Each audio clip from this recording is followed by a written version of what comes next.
Welcome back to Learning as we play Crusader Kings III. And just as I paused between recordings, we had another son. This is why I tell you, you need to make sure to play on a sensible speed. Especially in the beginning, things happen really quickly. So we have another son, who we will also set on a focus that is more helpful than anything else. So he will be a steward. Let's see if we can't do something sensible with him in terms of getting us an alliance. But it doesn't look like it. So for now, he will remain unmarried. We have 3 sons and 2 daughters. I don't really mind the daughters doing whatever. The sons are important. Those need to do certain things. Things that will not be a threat to our heir, but also not hamper them too much if they become our actual heir. So there's a whole lot we could do. And something I've been considering in between is becoming, or rather swearing fealty to something bigger, becoming part of something larger. Because as you can see by now, we're surrounded by the Abbasid Empire. So we could swear to them and then convert religion. That is an option just for us to stay safe-ish. It would also open up some more opportunities for us to expand, because right now we can't attack the Abbasid Empire, obviously. But being in the Abbasid Empire might allow us to, you know, go in there. We could also swear fealty to the Khaganate of Khazaria, which I'm not entirely sure if that is a good idea, because honestly I've never done it.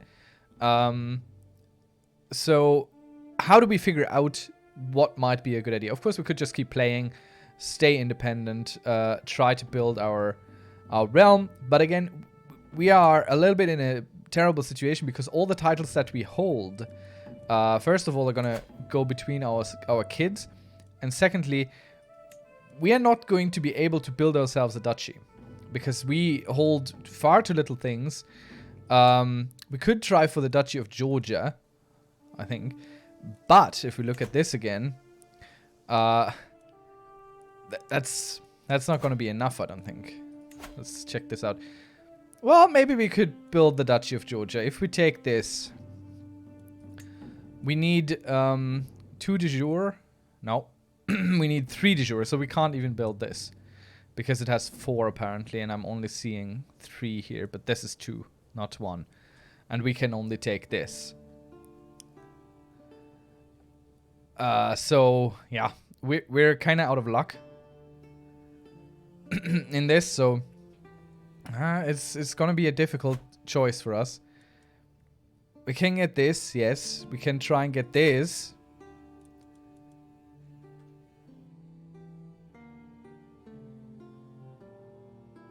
But yeah, we're basically fighting all our potential allies with this.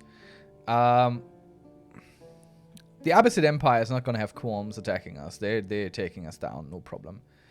There's still more for them to take, and eventually they're going to fall apart. So, how do we figure out where we want to go? We can check out what the different cultures, but specifically the religions do, because that's quite important. So this religion here, rulers with high learning may condemn their sinful vassals. Okay, condemned vassals are seen as criminals and may have their titles revoked. Okay, so that's if we become if we become a vassal of a Muslim ruler, they might declare a fatwa on us and recall our titles. That's not something we want. Of course, for us it would be fun, but right now we would be at the very bottom of the totem pole, so that's not really a good idea. So these are out. So let's check their religion. Legalism. Reduce law costs by blah, blah, blah, blah, blah. Vassals are less likely to join factions against the victor. Okay. That's so far so good. Electors under elective succession types are more likely to vote for the choice of their liege if their liege is just. Okay. What do we have here? Okay, also condemnation of sinful vassals, making them criminals. allowing revocation of the title. So neither of these options are really all that good for us. So for now, I think we're not going to swear fealty, and we'll just try our very best to keep going here until basically things happen that we can't properly declare. Something I considered, but for that, let's check out the Byzantine Empire, or rather our wife. Our wife is not of the same religion. She is Orthodox, which is the same as the Byzantine Empire. So they would be a good ally for us. Not perfect, but good. So if we switched over, what would we get? We got Communion, seek indulgences. So we get some piety for gold. All right. Heads of faith may excommunicate. That's fine. Courtiers can take vows and become a monk. That is not bad, because we might even be able to get rid of a heir or two. Pentarchy. Characters of the faith gain bonuses upon completing. So this isn't as good as ours right now, because we get a lot of bonuses on building and temple areas. But to be quite honest, this is better than us. So for the moment, we're going to go ahead and we will adopt her faith. So that allows us more leeway in dealing with the Byzantine Empire, or indeed its vassals. So we'll do that. We'll adopt their faith. Plus, if there's a holy war against us, then we are their faith, and they might just come to our aid, even if we're not actually, allied. So let's go ahead and we adopt her faith. Some of our vassals will convert, others not. Again, it doesn't matter in this stage. These are, even if they're powerful, they're weak as hell, so it doesn't really matter. Oh no, we do not have enough piety to do so. Ah boy. We're missing 666. Is this a sign? Well, okay. Not something we can do. That's a shame. Increasing piety at this point, honestly, is nearly impossible. But that's good to know, because my goal, ideally, or initially, was become a vassal, then adopt the faith of our lord, liege lord. But if that costs this much, that's not ideal. So we could declare war where? Here?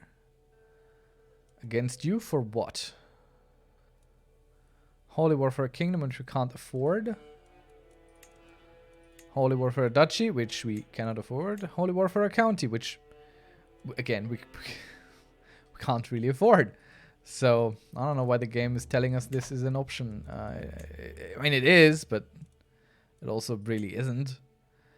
Let's get our son a guardian. Maybe let's deal with him ourselves. Why can I not? There we go. And our daughter. Where's our wife? Wife? Where's my wife? There. You. She likes us better for us as well. If she gets to take care of the kids. So why not? Alright.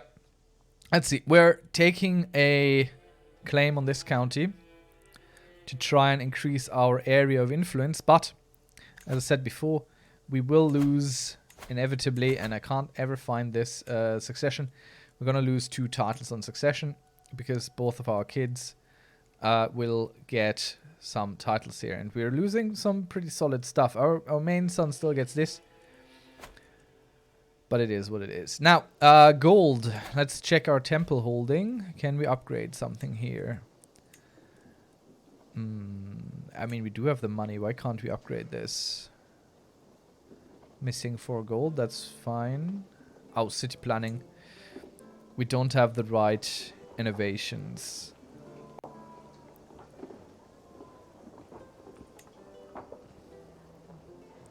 And this isn't upgraded far enough. And this does cost quite a bit, but it would be a solid upgrade to do. Lots of garrison. Double the levies almost. Yeah. Wouldn't be the worst thing. So we'll save up a little bit. A faction was created against us. Now, factions, these can potentially become a problem. But these are just peasants, so it's not an issue. Factions become an issue if all your vassals are in them. So we're not caring. You can just right-click it and it goes away. Goes for most windows in this game. So we are increasing the development in this county. For some reason, we should do all things here, not elsewhere. We could construct some hunting grounds. Or a military camp. Which I was considering if I don't... yeah, no, we wanted to have some barracks, something more expensive. Of course, walls and towers are also pretty attractive to have. Need to be careful not to spend all your money, because you never know when the next war is gonna come. So... we want to have something ready.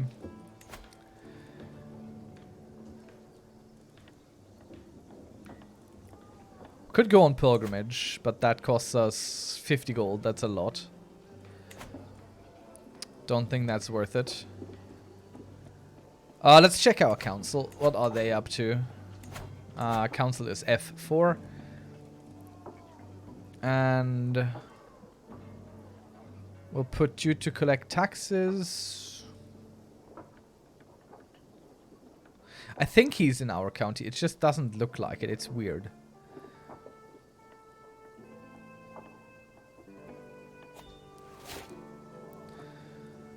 Our daughter learns a language. She can now speak Greek. Very good. Our son can marry his betrothed. Very good. So he can start making his own heirs, which is quite important to us. See the memories of a character. Okay, that's new. Greetings. I've prowled through the documents both ancient and... yeah, we take that claim. And we go take it as well. Do we? Now we can't anymore. He has allies which are far superior to what I can muster. But we could try and break this alliance here. Prince Ashot. So... how are they allied? Let's check. Your alliance is Countess Mara, so her. Let's see. It's a difficult one. Whoops, no, sorry. I wanted to see if we can't murder him proper. No, also not good. So you are related because he's your sibling. Nope, we don't really have any big choice here. Nothing we can do with this, sadly. So what is our bishop doing then?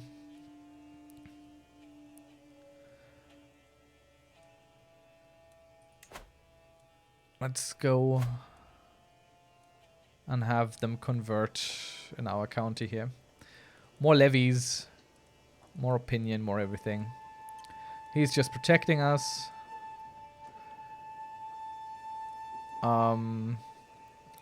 Doesn't really matter anything here. He can just do this. I think everything else is fine. So we're just waiting for the Abbasid Empire to kind of fall apart. Something that always helps is to just kill the leaders if you can. That will inevitably break them off and apart a little bit. We could request a claim here. But they will not yet accept. -4. So I could bribe this. Or I could sway him. But very little chance of success.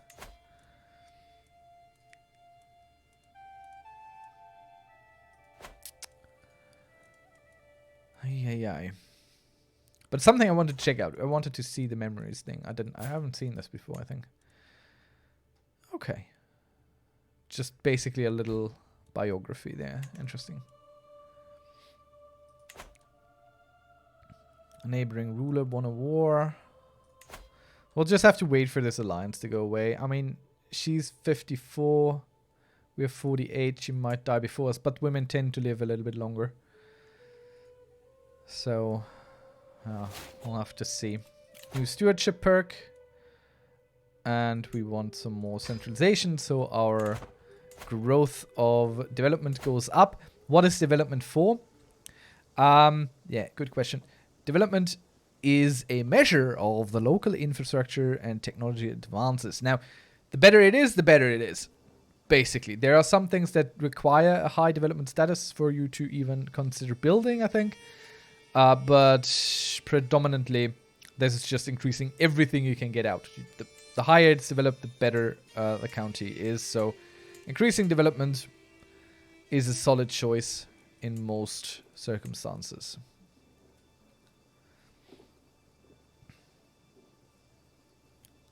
Should we build both barracks and military camps? I feel like yes, we're gonna do that. So we start with this for the moment. Get this going.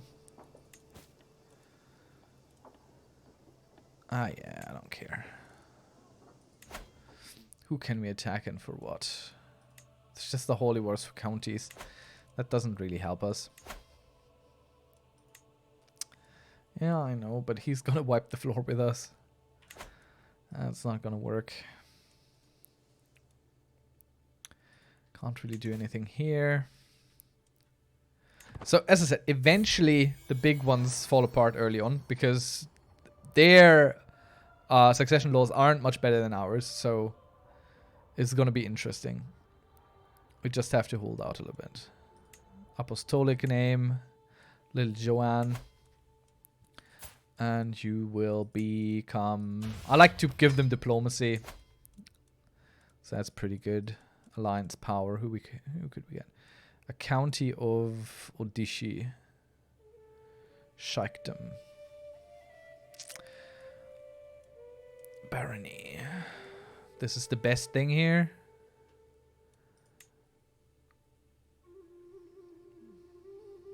It's not ideal, but it's better than nothing. So we'll promise her for another alliance. Just so we become stronger looking on us from the outside. He's not ideal in any way, shape or form, but it helps us. All these little alliances make us a little bit bigger in this pond here. And we definitely need all the size advantages we can get.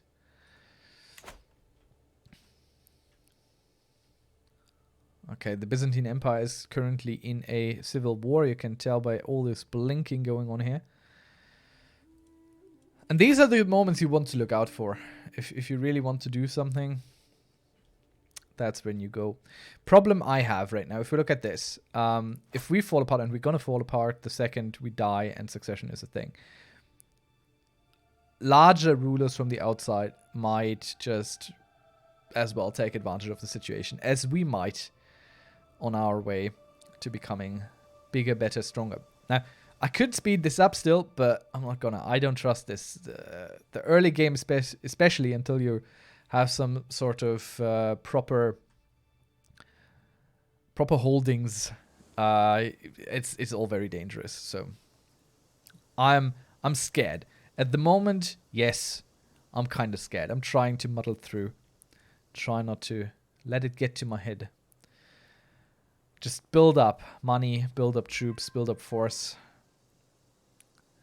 Ooh, our wife has inspired recruitment. Extra levy size. This is good and bad because you kind of get used to the number up there and then suddenly it vanishes and in 10 years time in-game you're not going to remember this happened.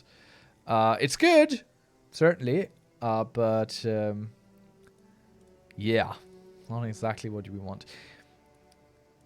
Now something I said early on in this series is I'm not going to talk about all the options they have. There are things that we could do right now, specifically in the intrigue tree. I hear some things about, oh, you should never have no intrigues going.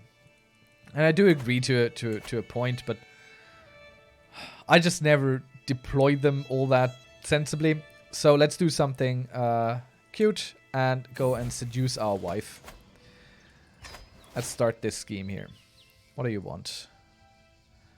Cultural exchange. Now individuals from these societies have a new Armeno-Mashriki culture. Mashriki traditions. Okay. So, the Armeno-Mashriki. That's a new culture that has formed. Alright. We could do that as well. We are Armenian. but we could diverge our culture basically, and become something entirely different. We could call for a hunt. How's our stress level? I mean, it doesn't cost so much. We'll do it.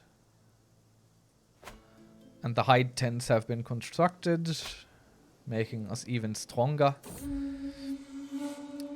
Let's see what happens on the hunt. You would think it a creature from myth, perhaps a god disguised in animal form. It was the largest bear I've ever seen. Even after the beast was wounded, the chase lasted half a day. It is still an imposing sight lying dead before me. This one will fetch a fine price, or we give it to people who get a better opinion of us. But honestly, we need money. I don't care about these opinions here.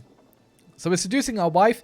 Why? Why are we seducing our wife? Now, our wife right now doesn't have the best opinion of us.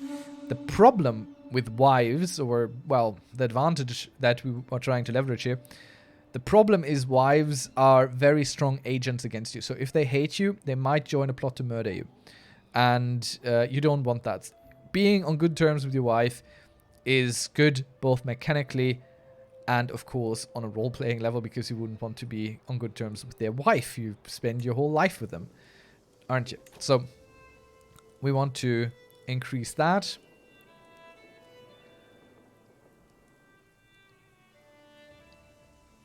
It strengthens us. Overall, it just strengthens us. He's cynical, humble, and greedy.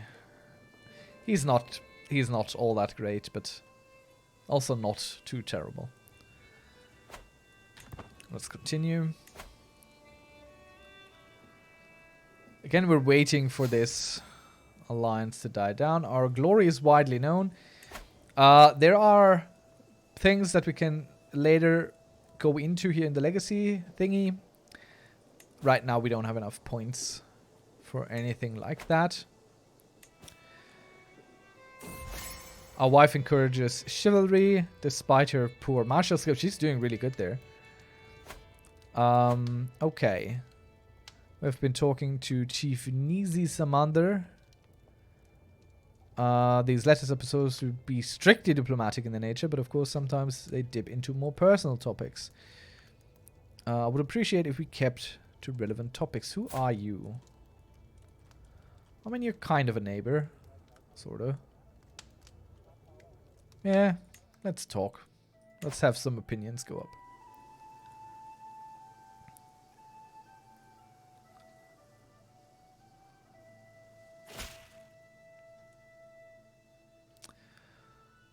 Okay, I've been corresponding with the Chancellor Abirad, and I must say I've seen us in a new light. Oh, okay, so... Oh, that's his heir, so we got a huge boost to our relationship here, I would say. For 5 years, he likes us much better. So we could start a sway scheme, but that's gonna stop our seduction scheme, which, well, you know, it doesn't really help either. So that's not bad. He's less likely to attack us now. Deft diplomacy, plus 30. I mean, I'm not sure. The enemies sometimes tend to just leave you alone for a good long while, and all you have to contend with is inner conflict. But I never like to really rely on that to be a thing. Alright, so... I'm considering walls and towers as well, because the fort level... That makes life a lot harder for invaders. Not that it would help much if we are attacked by one of the big armies around us, but we'll go for the barracks for now, and later we get the walls going. You have one slot left. Okay, what's going on here? Beneath those layers, how do we approach our countess? Now, this is part of the seduction scheme. So we need to figure out what she likes, and we need to be something for her. So this, I think, is a bit of a hit and miss, at least in my experience. It's never really right. So she's compassionate, calm, and content. So approaching her as a friend might work. I don't think being charming would be all the right ways for her, because she's not lustful. There's no indication here. in how she would react to a charming gallant thing. So we're going to go for a tender approach. Now this might do something, but we'll see. We think she prefers gentle lovers. Ah, no. That didn't work out. Again, it's a hit and miss. I don't exactly know. There's probably guides out there you can find on this. I like the RP side of things, trying to, you know, figure out what might be working and whatnot. So that's fine.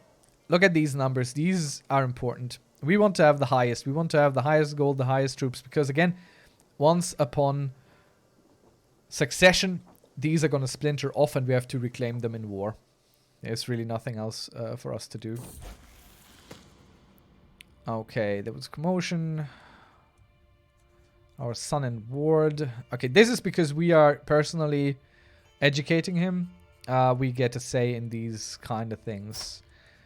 Now, he is currently zealous, which gives him a high martial or a plus martial, which we don't want him to have, quite honestly. We don't want him to be brave either. Calm might be good. Nah, scheme discovery chance. No, he can remain zealous. That's fine. That is okay. We don't care. A nose for profit. All right, this is part of our lifestyle tree, I think. While out on a leisurely stroll, the cry of a particular merchant stands out from the regular hustle and bustle of the street. "Greetings, my lord. I have an exquisite assortment of wares, if my lord has the coin."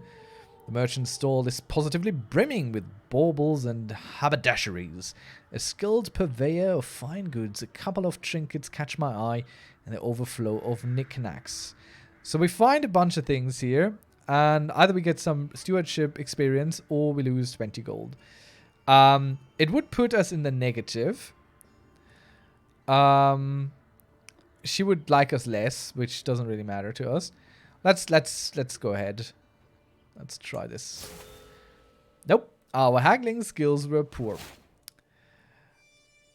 But we have become the owner of a terracotta toy fowl, which gives us +1 learning and plus 0.05 prestige a month.